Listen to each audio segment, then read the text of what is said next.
Olá pessoal, tudo bem? Olha com quem eu estou aqui hoje, com a pastora Thalita Pereira, uma grande amiga minha, da minha esposa. E nós estamos aqui na casa dela hoje e decidimos fazer um bate-papo aqui bem legal, bem edificante, para nós falarmos sobre algo que muitos de vocês, eu tenho certeza, têm essa dúvida. Como saber qual é a vontade de Deus? Eu sei que muitas vezes você fica até com medo de orar, porque talvez você tenha essa ideia de que Deus não estraga prazer, né? Tipo, eu vou orar, mas eu já sei que Deus, né, vai demorar ou não vai fazer a minha vontade. Sim. E a gente tem que entender que a vontade de Deus é boa, perfeita e agradável, né? Então, Thalita, fala um pouquinho pra gente, né? Você trabalha no ministério já faz quantos anos? 20 anos, nós somos pastores da nossa igreja local há 20 anos. 20 anos? Não parece não, né? Nossa, é verdade. Mas já sirvo há 20 anos, eu tô brincando. Então você já tem muita experiência, né? De ver o agir de Deus, né? Sim, quando a gente vive o ministério da igreja local, né, de maneira integral como nós vivemos, a gente está imergido numa área em que a gente ouve conversas, a gente tem experiências com Deus, a gente faz aconselhamentos, então disso tudo a gente vai ganhando sim experiência e com o tempo cada dia mais isso vai aumentando. Então assim, tenho toda a experiência, mas 20 anos tem história, né? Ah, com certeza.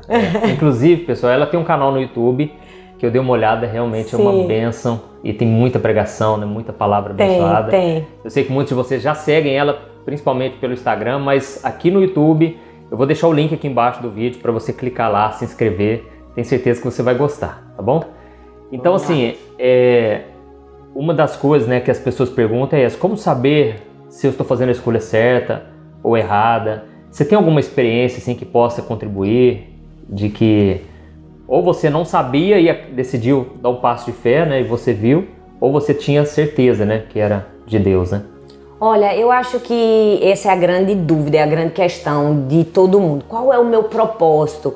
Qual é a vontade de Deus para minha vida? O que é que Deus quer que eu faça?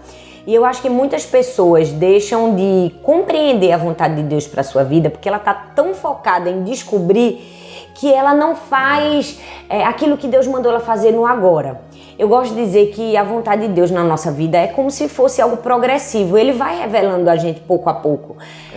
Eu não acredito que se no começo da nossa trajetória Deus dissesse tudo que a gente ia viver, tudo que a gente ia passar e aonde Ele ia nos levar, a gente ia aguentar, né? Talvez a gente ia dizer, não quero passar por nada disso. Então, tenha isso, entendimento que Deus não vai revelar talvez a vontade dele para a sua vida, toda a sua trajetória, toda a sua história de uma vez só. Acredito que isso é progressivo. Então, conhecer a vontade de Deus é obedecer o mandamento dele hoje, pro agora. Então você vai obedecendo, Deus diz assim, olha, faz isso, você faz aquilo, você faz, e aí a vontade de Deus vai se estabelecendo e sendo revelado para você. A minha história é uma história marcada, né, de algumas dores e alguns sofrimentos. Eu conto a minha história, meu testemunho, como você falou no meu canal, e eu perdi a minha primeira filha, né? Ela faleceu depois de 3 meses de muito sofrimento numa UTI de um hospital. Então, eu acredito que se quando eu era adolescente, com 18 anos, eu tivesse perguntado, Deus, qual é a tua vontade para a minha vida e o que o Senhor vai fazer de mim? Se Ele tivesse me dito que eu ia perder a minha primeira filha e que depois Ele ia me usar para que muitas pessoas fossem, né, curadas, restauradas em seus sofrimentos, talvez eu dissesse, não quero isso não. Então eu acho que é por isso que a vontade é progressiva. Deus vai dizendo, olha filha, me serve aqui, faz desse jeito, e aí a gente vai conhecendo o caminho dele pra gente. Ah, é verdade. Até mesmo o pessoal fala, né, Deus é um Deus de mistérios, né? Sim. Porque muitas pessoas travam, né, por causa disso. A pessoa pensa assim, eu vou deixar nas mãos de Deus, e fica nessa expectativa, e eu fico vendo, na maioria das pessoas, uma frustração, porque ela não está vivendo hoje pensando no futuro. Sim. E eu já vivi assim, sabe? Teve uma época que eu estava solteiro, e eu ficava tanto orando, né, para Deus me dar uma esposa. Você acredita que o Espírito Santo um dia falou comigo assim, você está achando que Jesus morreu na cruz só para te dar um casamento? Uau! Sabe? Aquilo foi um choque, porque eu achava que Deus tinha que me servir. Sim. Deus tinha que me atender aos meus desejos. Eu vivia em função disso. E aí, a partir dessa pergunta que o Espírito Santo fez, eu comecei a questionar, será que eu estou amando a Deus, esperando que Ele faça algo? Sim. Sabe? Uau. Porque eu já vi ao longo do ministério muitas pessoas também que na hora que recebe, ela acomoda e não busca a Deus? Ou seja, será que o coração dela realmente Sim. né, estava em amar a Deus Sim. sobre tudo, independente se Sim. os planos deram certo ou não, né? Exato. Então muita gente se frustra por causa disso, porque fica nessa expectativa e é muito frustrante. Você não viveu o presente só pensando lá na frente, né? É verdade. E outra coisa que eu percebo, que nós precisamos saber, é que a vontade de Deus já foi revelada também, né? Sim. Muitas das coisas já estão na Bíblia. Exato. Então, assim, eu não sei se você já teve experiência, assim, mas às vezes você está orando por uma coisa que Deus já falou lá na Bíblia. Isso, é. E aí você está perdendo tempo, né? Se desgastando. Por exemplo, a Bíblia não fala sobre usar drogas, por exemplo. Mas Sim. ela diz que o nosso corpo é templo do Espírito Santo. Sim. E que a gente tem que zelar por ele. Sim. Então, nem tudo, assim, grande parte já está revelado na Bíblia. Sim. Mas nem tudo está, porque também a Bíblia não daria para falar de tudo que acontece no mundo, né? Não caberia. Se os próprios milagres livros, de Jesus, João disse que não caberia, se fosse nem todos os livros, imagine, né, cada detalhe da nossa vida. Mas existem os princípios, né? Sim, é verdade. Eu acho que algo muito importante a ser dito para quem está confuso em relação a qual é a vontade de Deus para minha vida, ao invés de buscar descobrir qual é a vontade de Deus para sua vida, é buscar ao Senhor. Tem um episódio muito interessante na vida de Moisés em que o Senhor vai ter um encontro com ele no meio de uma sarça, né? A Bíblia fala que aquela sarça pega fogo, mas ela não se consome. E eu amo que nesse momento em que essa coisa milagrosa está acontecendo, o Senhor faz um convite para Moisés. E que quando Moisés se aproxima da sarça, ele começa a revelar para Moisés os seus planos, o propósito que ele tinha para a vida dele, que ele seria o libertador de Israel, né, que ele conduziria o povo, que ele havia sido escolhido para aquele fim. Então, só quando Moisés se aproxima do Senhor, o Senhor lhe revela a sua vontade. Muitas pessoas ainda não conseguiram ouvir a vontade de Deus para a sua vida porque elas não se aproximaram de Deus o suficiente para ouvir a voz de Deus, para receber o direcionamento de Deus. Então, eu acho que talvez, ao invés de buscar, eu quero descobrir a vontade de Deus, é tão simples, aproxime-se de Deus. E quanto mais perto você está, você vai conseguir ouvir. Até porque a gente vive num mundo onde são tantas vozes tentando falar com a gente, né? A gente vive no meio de muito barulho. Então a gente precisa aprender a buscar a voz certa e discernir a voz certa, para que a gente realmente tenha um entendimento de qual é a vontade de Deus para a nossa vida. Recentemente, Júnior, eu preguei uma mensagem chamada Aplauso, Crítico ou Propósito. E Deus falou tão lindo comigo no texto de Mateus, quando Jesus está descendo do Monte das Oliveiras, ali no meio de muito barulho. Como que a gente vive na vida hoje? A gente vive no meio de muito barulho, né? Nossa, ainda mais hoje em dia, né? São muitas vozes tentando falar com a gente. E Jesus também estava assim. Ele estava no meio do barulho, dos aplausos, das críticas, mas tinha a voz do seu propósito, a voz da vontade de Deus. E eu amo que Jesus deixou pra gente qual a voz que a gente precisa ouvir. Tava ali os discípulos dizendo, Hosana, bendito é aquele que vem em nome do Senhor. Então ele tinha a voz dos seus discípulos que estavam encorajando e elogiando, mas ele também tinha a voz dos críticos, porque no mesmo texto diz que os fariseus disseram assim, manda esse povo calar, né? Manda esses discípulos se calarem. Porque os fariseus estavam seguindo a Cristo não porque queriam ver os milagres, não porque queriam aprender de Jesus, mas porque queriam criticá-lo. E eu amo que no meio daquela bajulação, se eu posso dizer assim, numa palavra mais comum pra gente ouvir, dos aplausos e de ser ovacionado e da crítica, Jesus soube ouvir a voz do seu propósito. Ele sabia que ali, a voz que ele precisava ouvir era a voz do seu pai que dizia, olha, eu tenho um propósito pra você. Seu propósito é ir ao monte da crucificação e morrer, não é, pra trazer salvação para esse povo. Então, eu acho que saber a vontade de Deus hoje é funcionar no meio desse barulho.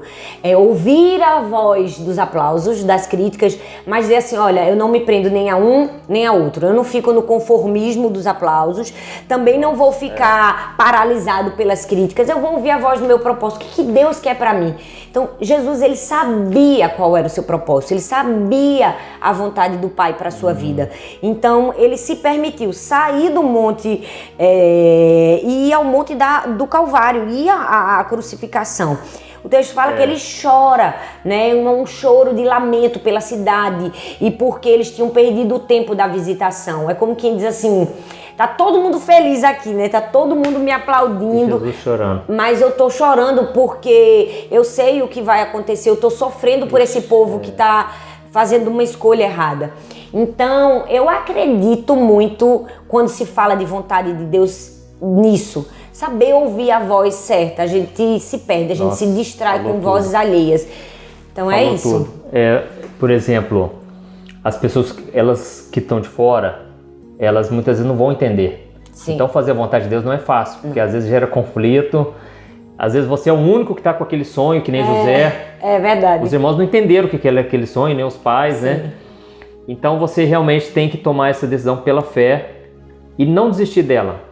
Sabe? Eu já aprendi uma coisa. Quando Deus ele vem e fala com a gente, é como se abrisse um portal, Sim. uma janela do céu. Assim, naquele momento, ele te dá aquela revelação, seja usando uma pessoa ou seja falando com você, só que aquele portal se fecha. Justamente porque agora Deus conta com a nossa fé.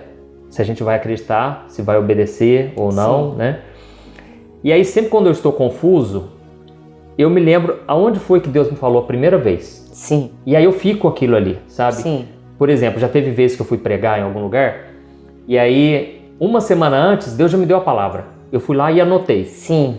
Ao longo da semana eu penso em 1000 coisas. Vou pregar sobre isso, você sabe como é que é. É, claro. Só que aí eu busco lembrar da primeira vez. Não, a primeira vez Deus me falou é isso, então é isso que eu vou falar. Isso. Sabe? É. Então, a gente tem que aprender isso, que quando Deus fala, né, você tem que guardar aquela palavra, porque é exatamente aquilo. Uau. Porque no meio do caminho o diabo vai tentar Sim. vir com os atalhos, né? É.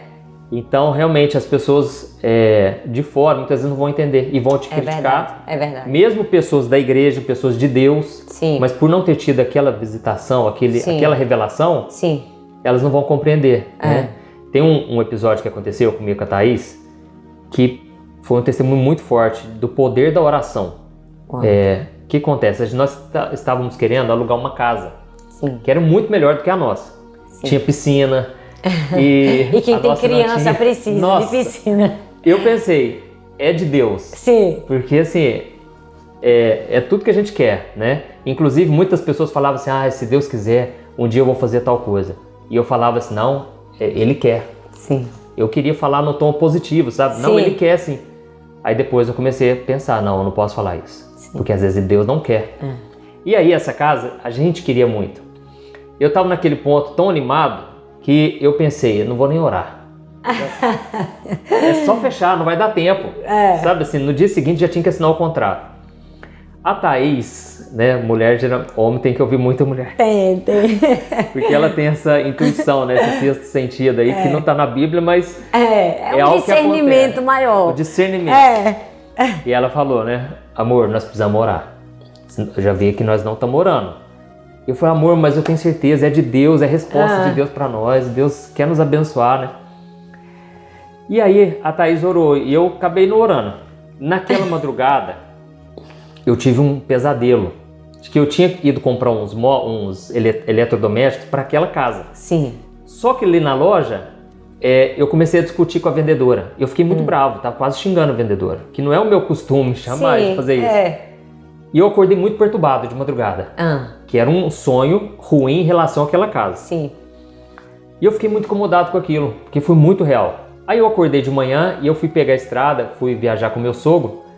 E aí a Thaís me liga de manhã e ela falou, amor, você não vai acreditar. A nossa filha teve um sonho, que ela se afogou na piscina daquela casa. Deus. Na hora, sabe, eu vi a mão de Deus ali nos dando livramento. Né? E aí o que aconteceu? Não só isso, a mulher da casa começou a criar caso com a Thaís. Começou vocês não querem essa casa? Vocês estão enrolando demais? Sim. Criando contrito. Não querendo fechar a casa pra gente. Sim. Na hora eu falei assim, agora a gente que não quer. Não quero mais essa casa, entendeu? Porque foi muita confirmação. Sim. E daí a importância da oração. Porque tem muitos casos que a gente acha que é de Deus. Você pensa assim, não tem como dar errado. Mas às vezes só o fato de você não orar, as coisas dão tudo errado. É verdade. Você falou sobre, nesse exemplo da oração e também de quando Deus fala com a gente uma vez, né? E a gente precisa ficar com aquela palavra no coração pra gente não querer tomar um atalho e fazer aquilo que a gente estava achando que deveria ser no meio do caminho. Isso. Quando você me falou disso, eu me lembrei de um episódio que eu amo na Bíblia. Eu sou alguém que gosta de ministrar muito sobre isso, sobre identidade, sobre propósito, sobre conhecer quem você é, né, aquilo que Deus tem para você. E é verdade que ouvir a voz de Deus é um fator fundamental para a gente ter sucesso na vida, porque se você não tem a verdade de Deus impressa no seu coração, qualquer pessoa que contar uma mentira, você vai acreditar, não é? Se você não tem uma certeza, se vier alguém que te contou algo que, mesmo que seja contrário àquilo que Deus te falou, se você não tem a certeza impregnada no seu coração, você vai acreditar.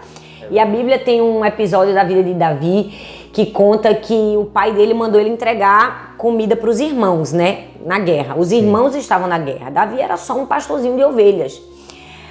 Mas quando ele chega para levar a comida e ele começa a conversar com os soldados, e ele começa a perguntar, olha, o que é que está acontecendo? Então os soldados começam a dizer que aquele povo estava, né, enfrentando o povo de Israel, tinha um gigante, que né? tinha um grande gigante afrontando. E nessa conversa toda que Davi começa a ter, o próprio irmão, né, de Davi, ele é alguém usado para tentar fazer Davi se esquecer daquilo que Deus tinha dito para ele. Ele diz assim, olha, o que é que você está fazendo aqui? Como quem diz assim, quem você pensa que é para estar aqui no meio dessa batalha, se você é só um pastorzinho de ovelhas? Olha. Depois ele faz uma outra pergunta, ele diz assim, olha, depois ele faz uma afirmação, ele diz assim, olha, eu bem sei do seu coração, eu sei que você é presunçoso, que você veio apenas para ver a batalha. E nesse momento que ele diz essa afirmação sobre Davi, aquilo era uma mentira que ia contra a vontade de Deus e a verdade de Deus. Por quê? Porque se você ler os capítulos anteriores, você vai ver que o que Deus tinha dito sobre Davi? Que ele tinha visto o coração de Deus, que ele não vê como vê o homem, ele não vê a aparência, ou seja, que ele tinha sido aprovado por Deus. Quando o profeta unge Davi, ele disse assim, olha, você tem um coração bom, você foi escolhido pelo seu coração. E logo depois ele é testado nisso, na vontade de Deus. O irmão diz assim, olha, bem sei como é seu coração é enganoso, você é presunçoso. Olha. Então, eu acredito que todas as vezes que Deus quer revelar a sua vontade pra gente, o inimigo sempre vai usar alguém para dizer exatamente o contrário, para mentir, pra gente não acreditar na verdade de Deus pra gente não confiar, como você disse, naquela primeira palavra que Deus disse assim, vai nessa. Então no meio do caminho alguém vai ser usado ali para confundir aquilo que Deus já falou pra você. E eu amo que Davi não se deixou confundir, porque ele ouviu a voz de Deus em primeiro lugar. E aquela certeza fez ele simplesmente ignorar. O texto diz, é maravilhoso, o texto diz que ele virou as costas para o irmão e continuou a perguntar o que é que vai ganhar aquele que matar esse incircunciso filisteu. Qual é o prêmio de quem matar o gigante Golias? Porque eu já sei que eu vou matar, agora eu quero saber o que eu vou ganhar, sabe? Então assim, isso é ter uma identidade bem firmada em Deus. Isso é saber ouvir a voz de Deus e guardar no coração. Eu acredito que muitas pessoas, né, não guardam a vontade de Deus no seu coração e terminam no meio do caminho escutando mentiras, porque infelizmente sempre vai ter gente para abafar o que Deus tem, né? Exato, para tentar te impedir e vai vir com mentiras mesmo e com julgamentos a seu respeito. Mas Davi disse, não, eu não vou dar ouvidos a isso. Deus aprovou meu coração, né? Eu vou em frente. Eu lembrei, uma vez eu contei para um familiar meu. Sim. Que Deus tinha me chamado para ser um líder. Sim. A pessoa na hora, Deus tipo assim, ela segurou para não rir, sabe? Sim. Porque quem olhasse não via nada assim. Eu era super tímido, entendeu? E não tinha qualificação, mas Deus tinha falado, sabe? E a experiência foi tão forte, porque se não fosse forte daquela maneira que Deus me chamou, talvez eu não conseguiria ficar até o fim. E é interessante que sempre quando Deus fala, geralmente, vem depois uma provação, entendeu? É isso que você falou, né? Então, o inimigo tenta te roubar aquela semente de todo jeito, né? Isso, Então, assim, por exemplo, Jesus estava lá no Monte da Transfiguração, saindo daquela glória, já desceu ali embaixo o menino endemoniado, já vem um monte de, sabe, problemas, você acaba esquecendo. Né? Quando eu recebi o batismo no Espírito Santo, o dia seguinte, lá na empresa do meu pai, tinha tanto serviço para fazer, tanto problema para resolver, que até eu esqueci o que tinha acontecido da experiência sobrenatural um dia antes, sabe? E então eu cheguei até a questionar, será que foi coisa da minha cabeça? Porque veio tanta confusão. Sim. Então fica aí a dica para você, né? Você que se sente confuso, é normal. É normal ficar confuso, nem todo mundo tem todas as respostas. E aí uma coisa que sempre eu me lembro, né? Lá de Colossenses 3,15, que a paz de Cristo deve ser o árbitro em vossos corações. Sim, né? sim, é verdade. Então, se você tiver na dúvida, procure sondar o seu coração. Você está sentindo paz mesmo? Ou você está muito inquieto? Porque por mais que a gente passe pela luta, pela confusão, existe uma paz de que vai terminar bem, vai dar certo. Então eu sempre procuro pensar nisso, sabe? As coisas de Deus são leves. Sim. Os mandamentos não são penosos, né? Isso. Então, quando você obedece, né? Outro exemplo, quando eu fui fazer faculdade, eu não sabia o que eu ia fazer. E eu orei, eu decidi orar. Fiquei umas 2 semanas orando, só que eu tinha data para fechar lá na faculdade, senão não ia ter como mais daquele ano. E eu não tive a resposta. Só que aí eu agi pela razão também, no sentido de que o que eu gosto de fazer, sabe? E aí eu vi que eu gostava de marketing, publicidade. Eu fiz faculdade de publicidade. Sim. Sabe? Eu vejo que foi a melhor escolha. Então, às vezes, você também está buscando algo em Deus que Ele já colocou no seu coração. Algo que já queima no seu coração, algo que você leva jeito para fazer. Sim, né? sim. E aí, em relação à chamada, eu sei que muita gente sempre vê assim, nossa, mas se Deus me chamar para fazer algo que eu não gosto? Sim. Então, eu acredito que Deus não vai te chamar para isso, né? Porque eu tenho certeza que você tem muito prazer de fazer o que você faz, né? Sim. Na igreja. E eu acho que o que Deus colocou em nós, os nossos dons e talentos, apontam para o nosso destino. Então Deus já depositou em nós aquilo que nós precisamos para cumprir a nossa jornada, né? E aí cabe a gente apenas ir obedecendo. E se por um acaso, no meio do caminho, mesmo que a gente tenha feito, ou estudado, como você falou aí da faculdade, algo que não vá aparentemente colaborar, não é o fim, né? Acho que tem muita gente que chega num momento da vida e diz assim, eu fiz, eu não gostei, não era isso pra mim, tudo se perdeu, agora acabou. Não, na verdade sempre tem uma nova rota. Eu amo que Deus é um Deus de recomeços, Ele sempre dá uma segunda chance. É verdade. Quando você falou da sua experiência de formação, quando eu era muito novinha, eu acho até que isso atrapalha um pouco a gente, né? A gente tem que escolher a profissão ainda muito cedo. Então, a gente fica, e aí? Eu sempre tive um chamado missionário no meu coração. Eu fui criada num cristão e minha mãe sempre foi uma mulher de Deus. Então, todos os dias antes de dormir, ela sempre fazia um culto doméstico com a gente. Na minha família, Juninho, você falou assim, era inacreditável eu estar no ministério porque eu era tímido. Na minha família também era um pouco inacreditável. Por quê? Apesar de ser de uma família cristã, meus pais, meus avós, meus bisavós, não tinha ninguém pastor na minha família. Não existia nenhum pastor, nenhuma pessoa que seguia o chamado vocacional do ministério.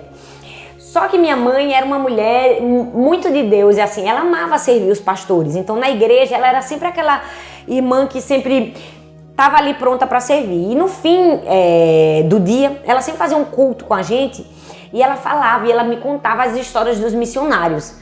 E a gente sempre orava no fim, ela dizia, agora vamos orar por todos os pastores espalhados no mundo, os homens de Deus que estão fazendo a vontade de Deus, estão pregando o evangelho.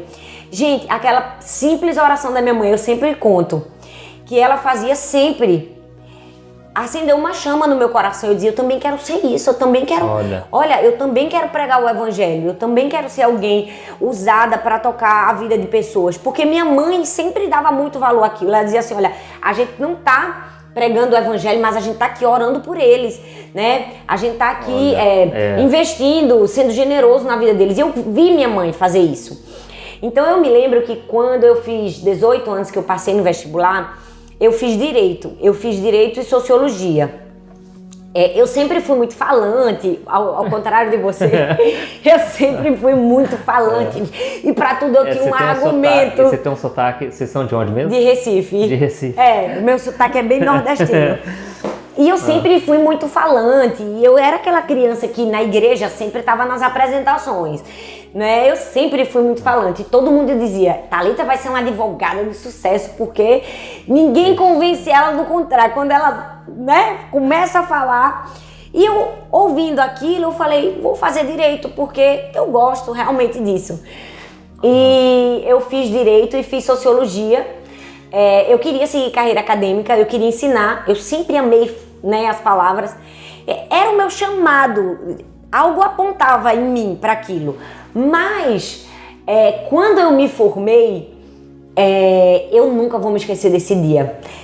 Sabe aquelas festas de formatura que sobe um palco assim, você fica segurando um canudinho? Sei. E todo mundo levantando o canudinho com toda alegria, agora eu sou doutor, tava todo mundo numa satisfação e eu dentro de mim, eu tava com uma tristeza, porque eu disse assim, meu Deus, será que eu vou passar o resto da minha vida, né, advogando? E eu, na época, eu já estava até concursada. Eu tinha passado num concurso no finzinho da minha formatura. Eles tinham aceitado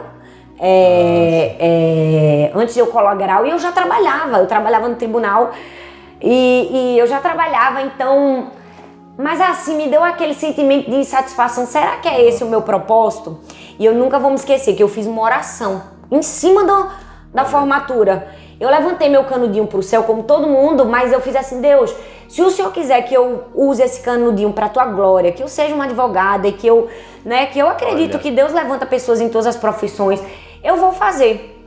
Mas se o Senhor também quiser que eu abra a mão, até me emociono, disso, eu tô disposta a fazer a tua vontade.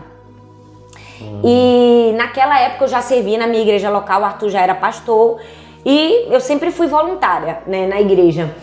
Então eu continuei a trabalhar, eu trabalhava no tribunal, mas eu servia ao Senhor até que aquela chama, aquela paixão que eu tinha missionária, que eu digo que foi minha mãe que acendeu aquela chama no meu coração, foi tão mais forte do que eu, que depois de alguns anos lá na frente, eu abri mão de tudo para servir a Deus integralmente na minha igreja local, porque já tinha tomado, né, uma proporção de crescimento que precisava de mais tempo. Então, é muito especial ouvir a vontade de Deus para sua vida. E se você ouviu no começo e acertou, glória a Deus. Mas se você passou por um caminho assim como eu, exatamente. Não é que depois Deus te deu a direção, você disse, não, é aqui. E vale a pena obedecer. Eu me lembro que isso foi no sábado. Na segunda-feira, Júnior, quando eu me acordei, eu falei, agora eu vou fazer o que eu já devia ter feito há muito tempo. E eu me matriculei no seminário e cursei teologia depois de ter cursado o direito. Direito e sociologia. Gente. Essa é a minha história, assim, um pouco da minha história. Com certeza muita coisa agregou, né? Sim. Do que você aprendeu. Eu não perdi, nada do que eu aprendi, não pelo perdeu. Contrário.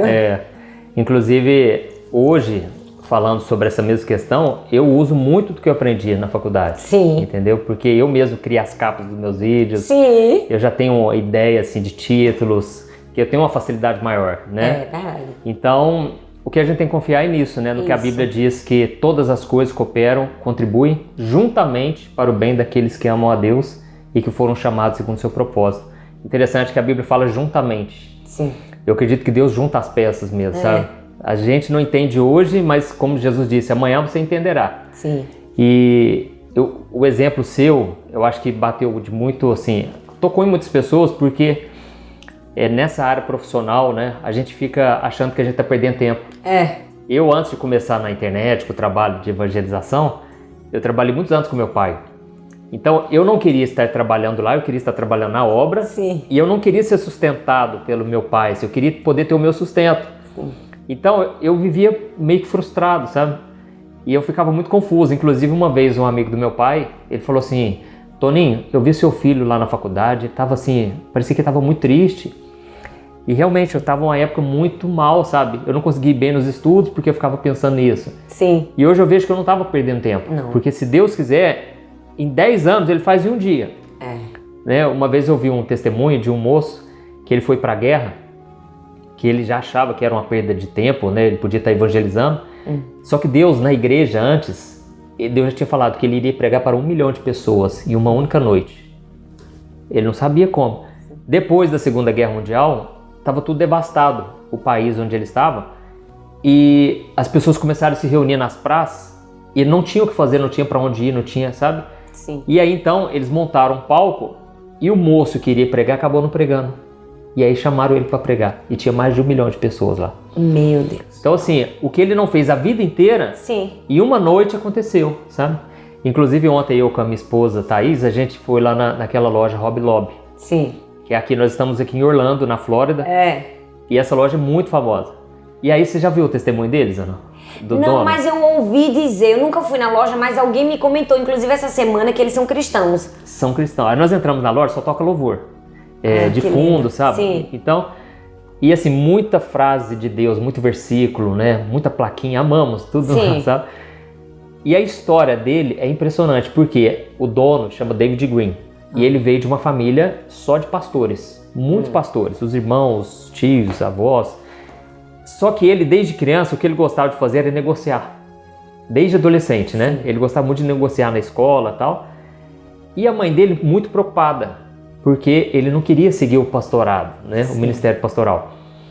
Só que ele gostava era de negociar. E aí ele montou o comércio dele, na época, e começou a crescer nisso, começou a prosperar. E aí, cada vez que ele prosperava e abriu uma nova loja, começou a dar muito certo, a mãe dele chamava ele para conversar. E ela falava assim, filho, eu entendo que você está prosperando, eu entendo que você está assim, tá indo muito bem, mas quando é que você vai assumir o seu chamado? Aquilo para ele era como uma faca no peito, porque ele sabia que não era aquilo que ele gostava, ele nunca se viu pregando no púlpito. Sim. O tempo foi passando, e cresceu absurdamente as lojas. Então ele tem 800 lojas nos Estados Unidos. Uau. 800 lojas, big lojas, né? Enormes. Sim. Hoje é um dos maiores, uma das pessoas que mais ajudam missionários no mundo. Entendeu? Então ele usa grande parte dos recursos dele para evangelizar, para ajudar missionário. Uau. Então ele entendeu que o chamado dele não era ficar no púlpito, sabe? E você falou dessa história dele. Eu amo as histórias dos missionários, assim, cresci ouvindo, né? E tem uma história também que eu posso citar aqui, acho que combina com o que a gente está conversando, é a história de uma missionária chamada Amy Carmichael. Como Deus faz tudo certo na nossa vida, né? Deus não erra em nada daquilo que Ele colocou, daquilo que Ele contribuiu, daquilo que Ele deu. E ela foi ser missionária na Índia e o sonho dela era cuidar das crianças que eram levadas para a prostituição, né? E comprar essas crianças, né? E levar elas a conhecerem a Jesus. Só que quando ela era bem novinha, ela fazia uma pergunta: por que eu não nasci com os olhos azuis? Ela queria ter os olhos azuis. Ela era muito frustrada porque os olhos dela eram bem castanhos, amendoados, e as colegas de classe tinham os olhos azuis. E um dia ela foi para a igreja, na escola dominical, ainda criança, e a professora da escola bíblica falou assim: olha, se você pedir uma oração com fé, crendo, você vai receber. E ela voltou para casa, uma criança, né? Ela falou: eu vou fazer uma oração com fé, eu vou crer, e amanhã eu vou acordar com os olhos azuis. Então ela foi na cama antes de dormir, se ajoelhou: Deus, por favor, Deus, com toda a fé do meu coração, eu te peço, eu sempre quis ter os olhos azuis, faça amanhã quando eu acordar, eu estar com os olhos azuis. E ela dormiu, muita alegria, com fé. A minha professora falou: Deus vai fazer. E quando ela acordou, que ela correu pro banheiro, a primeira coisa que ela fez foi se olhar no espelho. Quando ela olhou no espelho, ela viu que os olhos dela ainda estavam castanhos. E ela ficou muito frustrada, porque ela realmente acreditava que Deus poderia fazer os olhos dela ficarem azuis. A história passou, ela cresceu e se tornou uma missionária na Índia e foi trabalhar com crianças vendidas para prostituição. Mas para chegar nessas crianças, ela precisava investigar e saber onde essas crianças eram vendidas e como era tudo feito. Então ela precisou se disfarçar de indiana, porque ela não era indiana, eu não me lembro direito, acho que ela era americana, eu não sei. E para poder entrar no templo lá onde acontecia tudo aquilo. E ela passou pó de café no rosto, assim, para escurecer a pele, e vestiu uma roupa indiana, se disfarçou e entrou, descobriu, e ela foi uma grande missionária e resgatou muitas crianças. E um dia, quando ela voltou de um desses resgates, Deus disse assim: se você tivesse nascido com os olhos azuis, você nunca se passaria por uma indiana e nunca teria chegado ao seu propósito. Nossa! Uau! Ela entendeu que Deus não respondeu aquela oração na vida dela naquele momento, porque Deus já tinha uma história para ela. Deus já tinha projetado que ela seria uma missionária, que ela resgataria crianças na Índia, e que para isso ela precisaria ter olhos castanhos, porque não existe indiano com olho azul, não é? Então, às vezes, realmente, nós temos sonhos e projetos, e até às vezes as outras pessoas têm pra gente, né? Como no caso da mãe do empresário lá. Mas o sonho de Deus sempre é maior. O sonho de Deus e o projeto de Deus pra gente sempre é melhor. Por isso que a gente tem que confiar. Exatamente. Nossa, que história linda. Então é isso, pessoal. Espero que a gente possa ter contribuído um pouco mais para você entender qual a vontade de Deus. Sim. E como nesse exemplo, né, nem sempre Deus vai fazer a nossa vontade. E o próprio Jesus falou: Pai, se for possível, passa de mim esse cálice. Talvez pensasse, né, talvez houvesse outro meio, né, sem ter que Jesus se separar da glória de Deus, mas não tinha outra saída, precisou passar por aquilo. Então a gente tem que parar com essa ilusão de que tudo vai dar certo. Na vida da pastora Thalita tudo é perfeito, não é? Na nossa também, na minha. Então, o que a gente está tentando é fazer a vontade do Senhor. E crendo que é boa, perfeita e agradável. Não vai ser do nosso jeito, mas com certeza vai ser muito melhor. O próprio Jesus disse: vocês que são pais, são maus, sabem dar coisas boas para os seus filhos, quanto mais o nosso Pai Celestial. Mas se o filho pedir pão, ele não vai dar uma pedra. Ou seja, se ele ver que algo vai ser uma pedra de tropeço na sua vida, ele não vai te dar. Pode ter certeza. Deus tem o melhor para nós. Muitas das coisas hoje eu agradeço. Deus, obrigado porque você não me respondeu antes. Eu não ia ter estrutura. Sim. Sabe? Então, que você tenha, né, essa consciência aí, tá bom? Pessoal, deixei o link aqui da pastora Thalita Pereira. Vai lá. Tenho certeza que você vai ser muito edificado. E compartilhe também esse vídeo com mais pessoas. Você pode salvar uma vida. Amém? Deus te abençoe e obrigado, viu, pastor? Amém, obrigada, Júnior. Foi um prazer estar com vocês. Prazer é meu. Deus abençoe, gente.